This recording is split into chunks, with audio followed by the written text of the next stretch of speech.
कैसे हैं आप सब? आई होप आप लोग सब ठीक हैं। इस वक्त मैं हूं अपने कोच में B1 मुंबई सेंट्रल स्टेशन से हम चल दिए थे शार्प ऑन टाइम। आज हमारी जर्नी है स्पेशल ट्रेन में मुंबई सेंट्रल से इंदौर तेजस स्पेशल में। इस ट्रेन में ऑटोमेटिक डोर है तो इसलिए वो लॉक रहते हैं जब ट्रेन मूविंग रहती है, तो इस बात का ध्यान रखिएगा। और भी कुछ खास बातें रहेंगी जो मैं आपके साथ शेयर करूँगा। अगर आप कोई और स्पेशल ट्रेन में भी ट्रैवल करेंगे तो भी मैं आपको कुछ ऐसी जानकारी इस जर्नी के दरमियान शेयर करूँगा जो आपके लिए काफ़ी हेल्पफुल रह सकती है। फ़िलहाल मैं आपको फटाफट दिखाता हूँ कोच का लेआउट। उससे पहले एक ख़ास बात बता दूँ, अगर आप ये स्पेशल ट्रेन में बाय चांस ट्रैवल कर रहे हैं तो इसमें आप 4 फर्स्ट एसी कोचेस देख सकते हैं, 3 2 एसी कोचेस देख सकते हैं और 7 3 एसी कोचेस देख सकते हैं। लास्ट मोमेंट पे भी सीट्स काफ़ी खाली थी। 3 एसी में तो 300 से भी ज़्यादा सीट्स खाली थी और फर्स्ट एसी में 3 कोच कम्प्लीटली एम्प्टी थे। एक कोच में सिर्फ 6 सीट ऑक्यूपाई हुई थी। तो भाई इस ट्रेन का फेयर बहुत ज़्यादा है। फेयर का डिटेल तो मैं आपको बता दूंगा आगे जर्नी में, लेकिन अगर आप इस ट्रेन में ट्रैवल कर रहे हैं तो बस इस बात का ध्यान रखें, फेयर ज़्यादा है और टाइम भी ज़्यादा है। तो ये 2 माइनस तो आपको पकड़ के चलना है। और भी कुछ माइनसेस है जैसे कि प्रायोरिटी और स्टॉप्स, तो वो तो मैं आगे आपके साथ शेयर करूँगा। आज की रात का एक्सपीरियंस भी शेयर करूँगा। अभी थोड़ी देर में हम पहुंच जाएंगे बोरीवली। इसका स्टॉप बोरीवली पे है। अगर आप इंदौर टोरंटो से ट्रैवल करेंगे तो उसका स्टॉप बोरीवली पे नहीं रहता है, वो मुंबई सेंट्रल से चलती हुई डायरेक्ट है वडोदरा। इसके बीच में वापी सूरत भी स्टॉप है बोरीवली के अलावा। तो चलिए, वो तो स्टॉप्स शायद मैं मिस कर जाऊँ क्योंकि आज पूरा दिन बिजी था। कल का दिन तो आपके साथ शेयर करना ही है। कब हम पहुँचेंगे इंदौर, जनरली तो बिफोर टाइम पहुँच जाते हैं क्योंकि बहुत आगे टाइम दिया। वो सब बातें भी आपके साथ शेयर ज़रूर होगी। तो अब मैं आपको कोच का लेआउट दिखाता हूँ। बारिश अच्छी हो रही है तो स्किप्स तो बहुत मुश्किल रहेगा दिखाने को क्योंकि कांच पे पानी भी है और रिफ्लेक्शन भी पड़ता है और भाई कुछ बरसात के मौसम में ऐसे ही फीलिंग रहती है। लेकिन खैर, मेरी सीट उधर पे साइड लोअर है। मैं आपको कोच का डिटेल बता देता हूँ। चार्जिंग पॉइंट्स बड़ी ही अजीब हालत में मेरे कोच में। दूसरे कोचेज़ भी मैंने चेकआउट किए थे, आगे भी जर्नी में चेक करूँगा और मुझे वो तो ज़्यादा अच्छी कंडीशन में दिख रहे थे। तो चलिए उसे चेकआउट करते हैं डिटेल में। सामने से स्टार्ट करते हैं। आप देख सकते हो वहाँ पे चार्जिंग पॉइंट के आसपास जो केसिंग रहता है वो नहीं है। यहाँ पे भी एक साइड नहीं है, एक सॉकेट के पास है। वो तो रीडिंग लाइट है जैसे कि वहाँ पे भी है और नीचे भी है। नीचे का चार्जिंग पॉइंट ठीक दिख रहा है और इधर का भी चार्जिंग पॉइंट ठीक दिख रहा है। और सामने जो मेरी सीट का चार्जिंग पॉइंट है वो थोड़ा सही नहीं है और वो ऊपर भी चार्जिंग पॉइंट ठीक दिख रहा है। खैर, चार्ज तो कर लेंगे, वो कोई दिक्कत नहीं है। वहाँ पे आई थिंक कोई साउंड का सिस्टम दिया हुआ है अनाउंसमेंट के लिए। ऊपर भी रीडिंग लाइट है। वो साइड अपर बर्थ है, ये अपर बर्थ है। यहाँ मिडल रहती है, इसको आप ओपन कर सकते हो। और ये लोअर बर्थ है। वो फ्लैप भी ऊपर आ जाता है अगर आपको बीच में उसे फ्लैट लगाना हो। वैसे तो मुझे सही लग रहा है, अगर मन करेगा तो लगा लूँगा, नहीं तो कोई बात नहीं। और यही कुछ प्रीटी मच है। यहाँ पे मिरर दिख रहा है, आप देख सकते हो। पैसेज भी आपको दिखा दूँ, पैसेज भी कुछ इस तरह से। ये था कोच का लेआउट। प्रीटी मच सब चीज़ है, बॉटल होल्डर भी है, चार्जिंग पॉइंट भी सब सीट्स के लिए डेडिकेटेड है, तो वो सब में आपको दिक्कत नहीं होगा। बस मुझे एक चीज़ समझ में नहीं आई कि 2024 के कोचेस हैं और ये साइड केसिंग क्यों नहीं थी। दूसरे कोचेस तो और भी सही सिचुएशन में दिख रहे थे। मेरा ही B1 कोच और मेरे ही पास कुछ अजीब सा मामला है। खैर, वो कोई बड़ी दिक्कत नहीं है, दूसरे भी सीट पर जाके चार्ज कर सकते हैं, इतनी सीट्स खाली। चलिए कुछ स्किप्स आपको दिखाने की ट्राई करता हूँ इससे पहले कि पहुँचते हैं हम बोरीवली।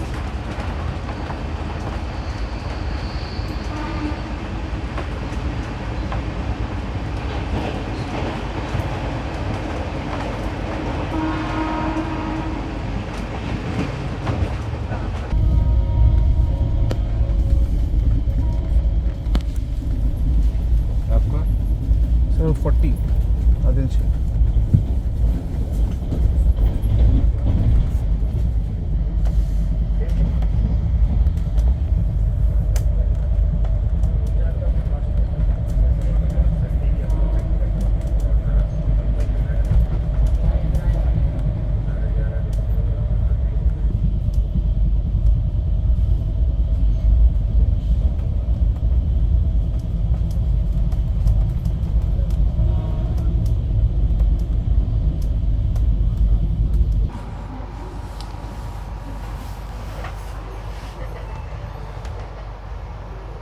हमारी ट्रेन बोरीवली पहुंची है 12 बजे के भी बाद, यानी 12 बजकर 2 मिनट हुआ था जब हमारी ट्रेन रुकी थी। और यहाँ से काफ़ी लोग चढ़ेंगे क्योंकि बोरीवली से जनरली कोई भी ट्रेन हो, चाहे वो राजधानी हो या कोई और मेल एक्सप्रेस ट्रेन हो, डिमांड बहुत ज़बरदस्त रहती है। अंधेरी से बोरीवली काफ़ी रेजिडेंशियल एरिया भी है। कई बार लोग थाने से भी बोरीवली आते हैं बोर्ड करने के लिए ट्रेन, तो इसलिए बोरीवली बहुत इंपॉर्टेंट हो जाता है और काफ़ी लोग यहाँ पे भी ट्रेन बोर्ड करते हैं। और इस ट्रेन में भी वैसे ही है, काफ़ी लोग इस ट्रेन को भी बोरीवली से बोर्ड करेंगे। खैर अभी मैं जब तक जागते रहूँगा आपको स्क्रिप्ट दिखाऊंगा और देखते हैं हम सुबह कब पहुँचते हैं, कहाँ पहुँचते हैं। वैसे वैसे टाइम पे रहना चाहिए। हमारी ट्रेन का थोड़ा सा डिले इसलिए भी हो गया क्योंकि हमारे आगे छोड़ दी गई है बांद्रा टर्मिनस बीकानेर एक्सप्रेस, जो कि एसी एक्सप्रेस है, जिसका रेक शेयरिंग युवा से है। तो वो ट्रेन का एक्चुअली हमारी ट्रेन के बाद डिपार्चर था, लेकिन हम चूँकि थोड़ा सा पहले से ही लेट थे और वो ट्रेन का अराइवल भी वापी और आगे के स्टेशन पे हमसे आगे है, तो इसलिए वो ट्रेन तो हमसे आगे छोड़ दी गई। खैर अब मेरे समझ से कोई ऑब्स्ट्रक्शन होना नहीं चाहिए, रन अच्छा रहना चाहिए। स्किप्स जो मैंने आपको दिखाया वो बहुत ही मुझे तो अच्छे लगे और आई होप आपको भी पसंद आए। दिन में और मज़ा आएगा। अभी तो थोड़ा काफ़ी ज़्यादा रिफ्लेक्शन आ रहा है, तो इन्जॉय करते हैं कुछ इंटरेस्टिंग स्किप्स और देखते हैं हम सुबह कहाँ पहुँचते हैं। और फिलहाल के लिए मेरी तरफ से गुड नाइट, लेकिन आप चेकआउट करिए जो भी स्क्रिप्ट्स मैं कैप्चर करता हूँ, जहाँ तक रहता है ये मेरी आंखें खुली और मेरे समझ से थोड़े ही दरमियान में ट्रेन यहाँ से चल देना चाहिए। ऑटोमेटिक डोर सिस्टम है तो इसलिए कभी कभार ट्रेन को थोड़ा सा एक्स्ट्रा रोक दिया जाता है और मुझे लगता है इस ट्रेन को भी वही सिचुएशन रही। खैर देखते हैं यहाँ से हमारे नेक्स्ट कुछ इंटरेस्टिंग रन जो कि हमारी ट्रेन करेगा। क्लियरेंस दे दिया, अब ट्रेन चलने वाली और टाइम हुआ है 12:06 और हमारी ट्रेन को क्लियरेंस दे दिया और ट्रेन चल दी है।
अ वेरी गुड मॉर्निंग और बहुत ही अच्छा मौसम लग रहा है बाहर है, लेकिन वो तो कुछ एक्सपीरियंस नहीं कर सकते क्योंकि ट्रेन का तो डोर लॉक्ड है।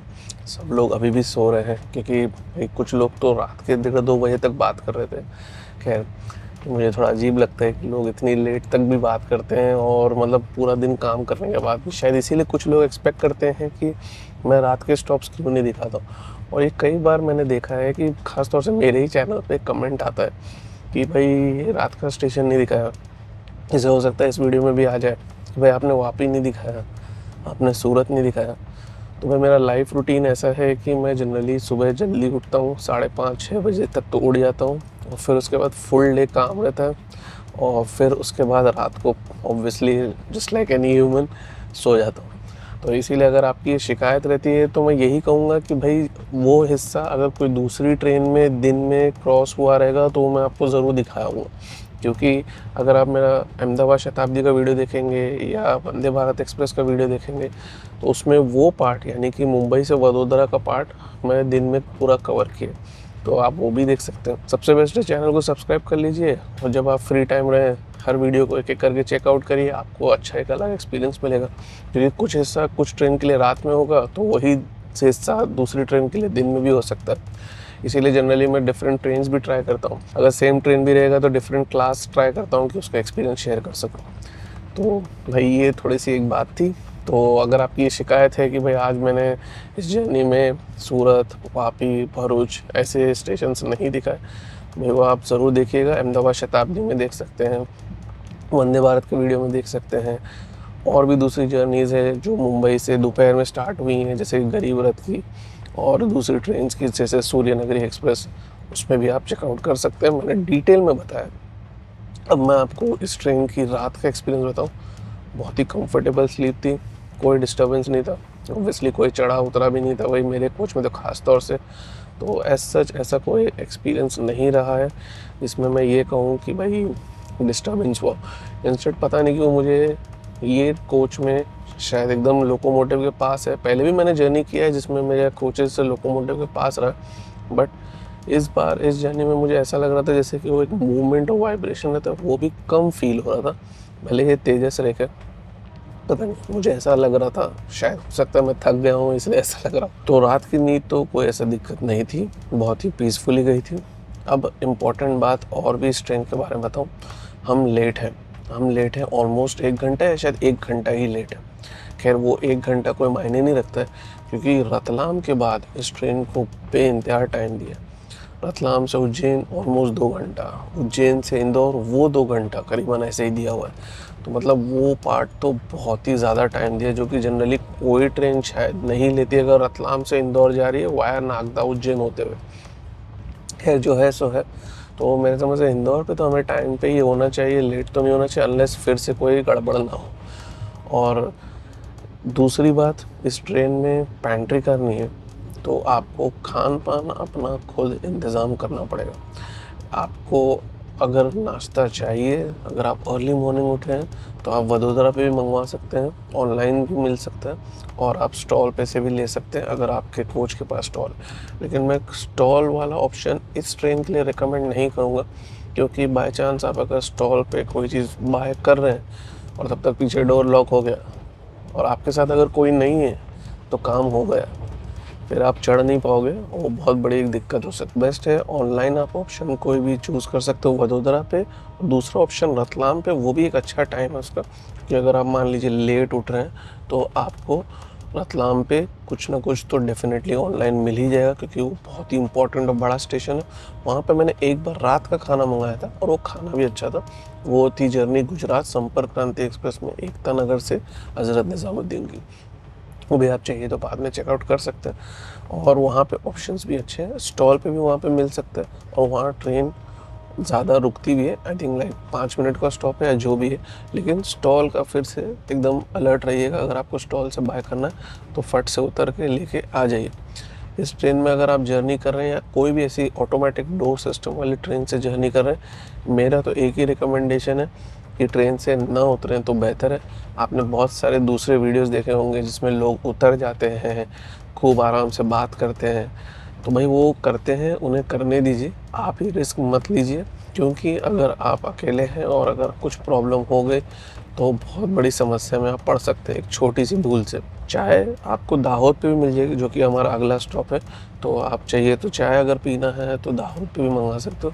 ट्रेन के अंदर कुछ नहीं मिलता, ये चीज़ ध्यान रखिए। इसी चीज़ से एक और एक बात भी आपको बता दूँ, सिर्फ इसी स्पेशल ट्रेन में नहीं, जनरली कोई भी स्पेशल ट्रेन में अगर आप जर्नी कर रहे हैं तो आपको कोई भी एज सच खान पान की चीज़ें पेंट्री कार या वो सब नहीं मिलेगा, बहुत कम होगा, या शायद ही कोई स्पेशल ट्रेन में पेंट्री कार इंट्रोड्यूस की जाती होगी। मुझे तो नहीं लगता किसी में इंट्रोड्यूस करते हैं, क्योंकि पेंट्री कार का जो ऑप्शन होता है वो एक्चुअली कॉन्ट्रैक्ट बेसिस पे होता है, तो इसलिए पेंट्री कार देना और उसको कॉन्ट्रैक्ट पे देना स्पेशल ट्रेन में ऑब्वियसली पॉसिबल नहीं, क्योंकि बहुत कम दरमियान के लिए चलती है और कुछ स्पेशल ट्रेन बहुत लंबे दरमियान के लिए भी चलती हैं, लेकिन फिर भी उसमें पैंट्री कार का ऑप्शन नहीं दे सकते, क्योंकि ऑल ऑफ अ सडन अगर रेलवे सोचती है कि ये रेवेन्यू लॉस है या कोई वजह से इसको नहीं ऑपरेट करना है, ऑपरेशनल रीज़न से या कोई भी रीज़न से, तो फिर वो कॉन्ट्रैक्ट का क्या होगा।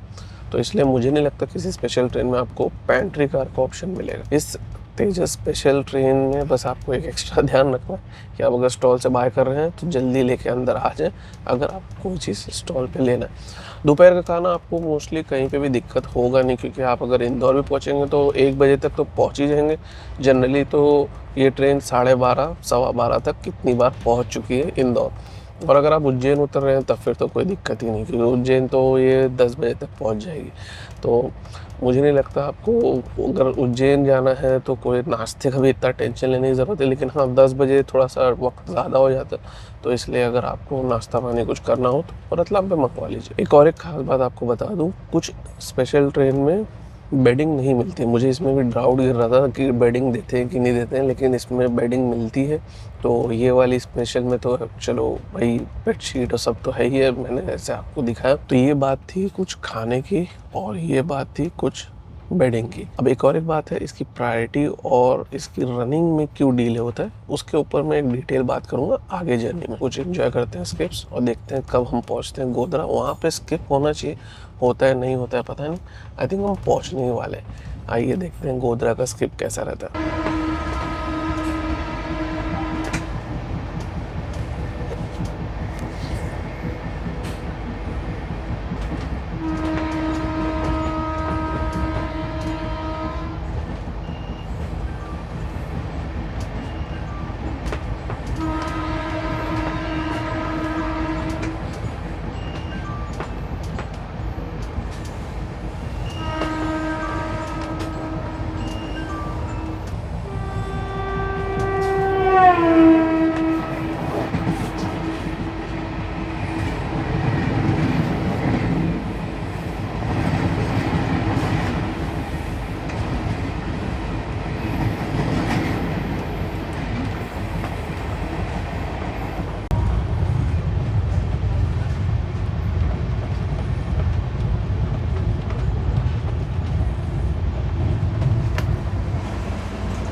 हम पहुंचे थे दाहोद 8 बजे और डीले हल्का सा कवर अप हुआ है, क्योंकि ट्रेन की रनिंग फ़िलहाल तो बहुत ही अच्छी है। आई होप इसी तरह से कंटिन्यू रहे और कहीं पे भी अनस्केड्यूल्ड हॉल्ट नहीं हुआ है। थोड़ा सा कहीं कहीं पे ट्रेन स्लो डाउन हुई है, लेकिन वो ट्रैक वर्क और स्पीड रेस्ट्रिक्शन की वजह से हुई है। मुझे नहीं लगता इसके आगे कोई सच मेजर ट्रैफिक है या कोई इशू है फ़िलहाल जो इसे ऑब्स्ट्रक्ट करना चाहिए मूवमेंट या स्पीड रनिंग में। तो रनिंग तो फ़िलहाल अच्छा और बढ़िया चल रहा है। अब कुछ इंटरेस्टिंग स्किप्स देखते हैं। सीन्स दाहोद और रतलाम के बीच में काफ़ी अच्छे हैं, ख़ास तौर से जब मेघनगर पार होता है उसके बाद।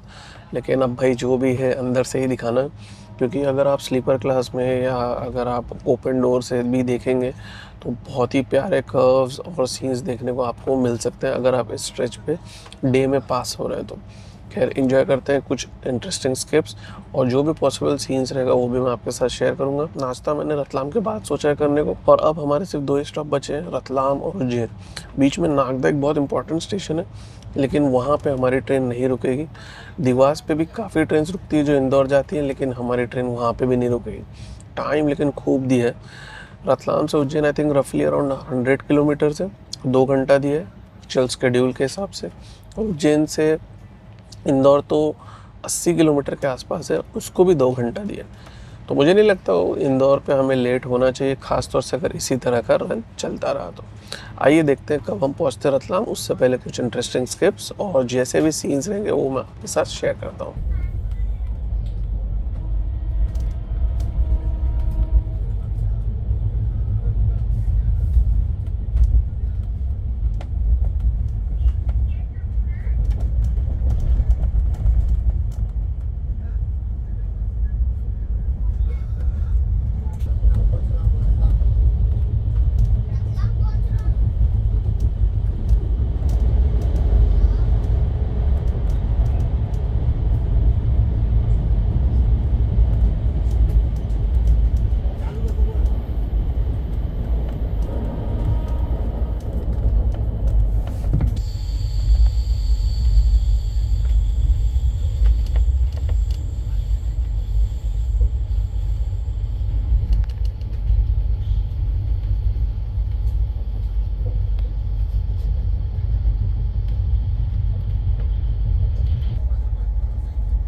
पूजा तो पेड़ लगा ना।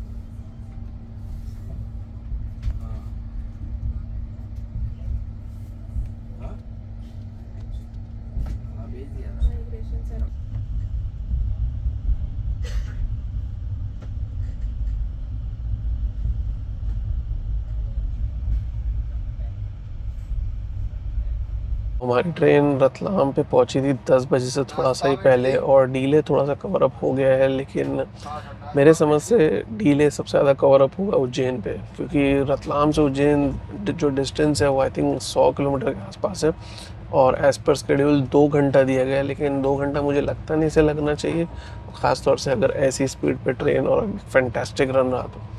फिर भी मुझे लगता है 10-15 मिनट का डीले होगा और कुछ नहीं होगा। कुछ ट्रेन की क्रॉसिंग देखने को मिलेगी जो कि नागदा और रतलाम के बीच में रहेगी, ट्राई करूँगा कैप्चर करने की, बहुत डिफिकल्ट लगेगी, उस तरफ से सनलाइट भी आ रही है और क्लास भी क्लीन नहीं।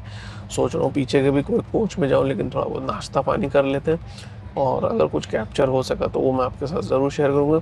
नागदा से पहले भी एक रिवर है जो मैं आपको दिखाऊँगा, और उज्जैन से पहले तो शिप्रा नदी है ही है, उसका भी ब्रिज आपको दिखाना है। तो ये 2 नदी का पुल तो देखेंगे ही, और ये भी देखेंगे कब हम पहुंचते हैं अपने फाइनल स्टॉप जो कि है उज्जैन, और उसके बाद तो हमारी मंजिल आ जाएगी इंदौर। मेरे समझ से इंदौर पे तो बिफोर टाइम पहुंच जाना चाहिए, एक तो मेरे समझ से बहुत ज़्यादा टाइम है, आई मीन लाइक 13 घंटा कोई ट्रेन के लिए तो बहुत है। अवंतिका एक्सप्रेस के इससे डबल स्टॉप्स हैं, लेकिन फिर भी वो 13 घंटा नहीं रहती है, और आई थिंक रफली अराउंड 12 घंटे के अंदर तो पहुँच जाती है, 12 घंटे के आसपास।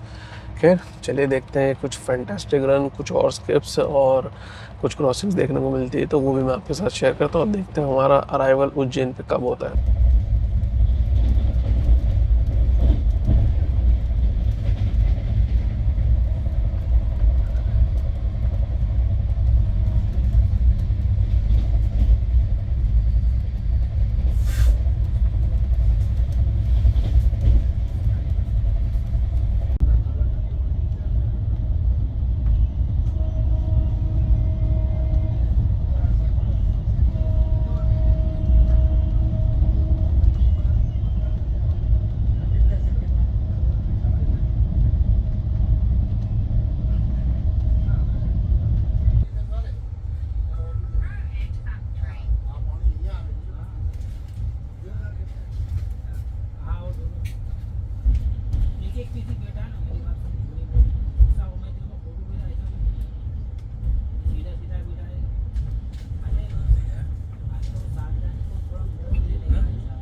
वो था हमारी ट्रेन का अराइवल उज्जैन पे और डिपार्चर भी आपको दिखा दिया।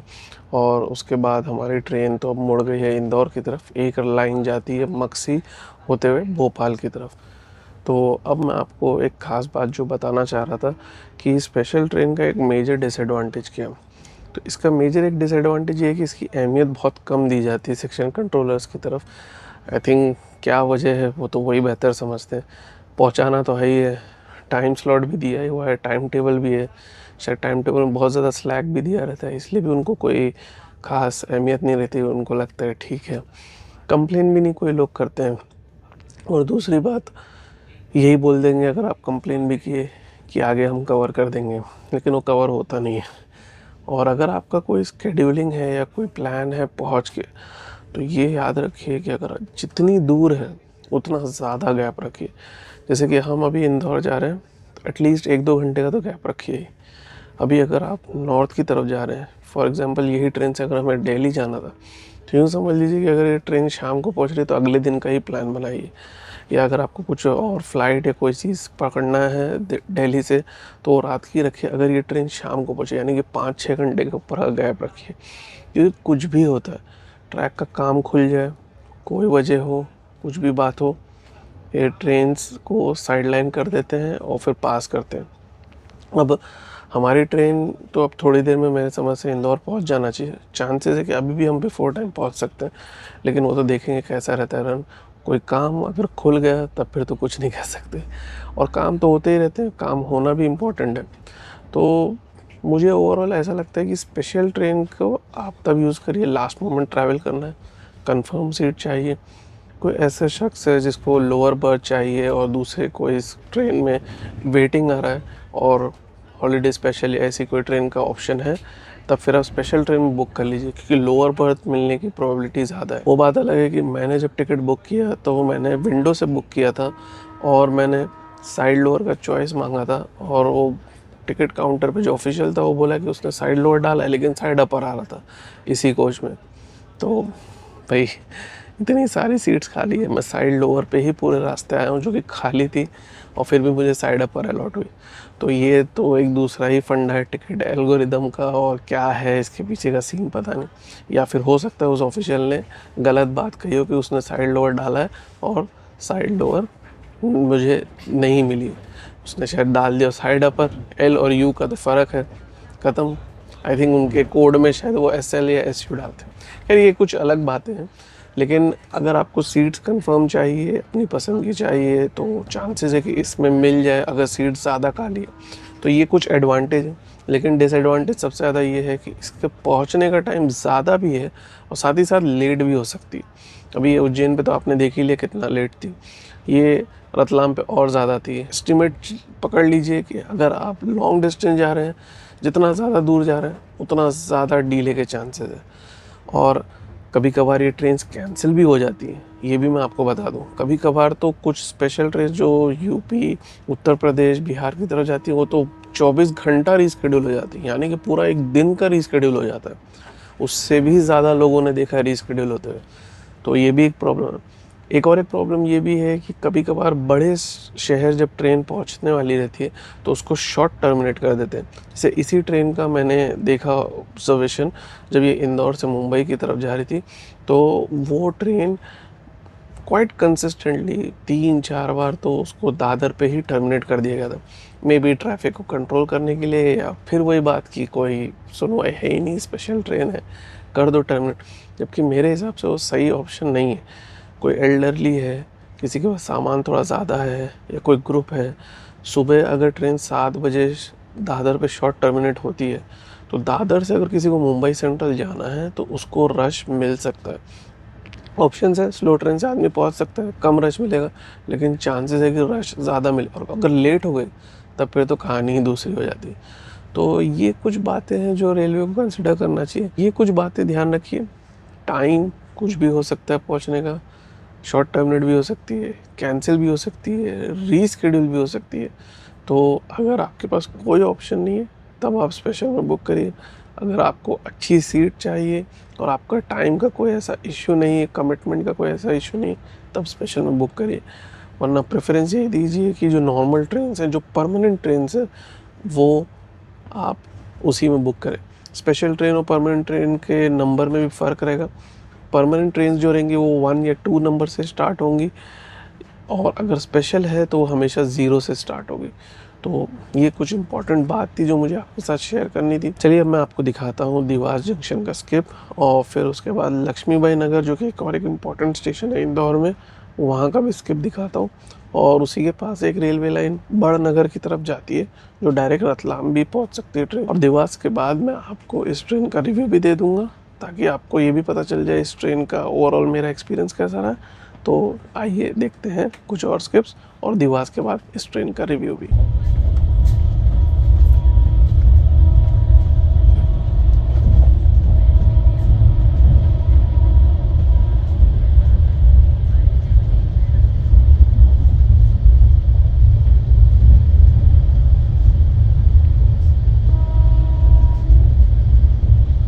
वो था हमारी ट्रेन का देवास जंक्शन पे एक बढ़िया स्किप।